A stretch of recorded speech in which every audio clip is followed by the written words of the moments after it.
shunaqa emalirованный tagiga oladimi hamma narsani? Kartoshkani elementarni tagiga olyapti. Katta sport ketyapti, qaranglar. Emal qilinmagani bilan emal qilinganini nima farqi bor? Buni menimcha hech qaysi do'konchilarga farqini uncha-muncha tushuntirib berisha olmaydi. Qarang, emal qilinmagani buni yog'lab turasiz, oddiy chugunni o'zi bo'ladi.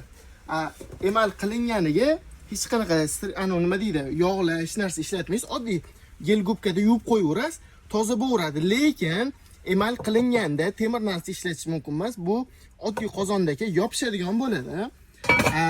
Emalsiz chugunni o'zi bo'lsa, buni yog'laganinglar sari o'ziga shimib boradi-yu, yog'i shimib boradi-yu, o'shanda bu tega olmaydigan bo'lib ketadi. O'ziga o'zi yog' shimib, sloy hosil qilib tega olmaydigan bo'ladi.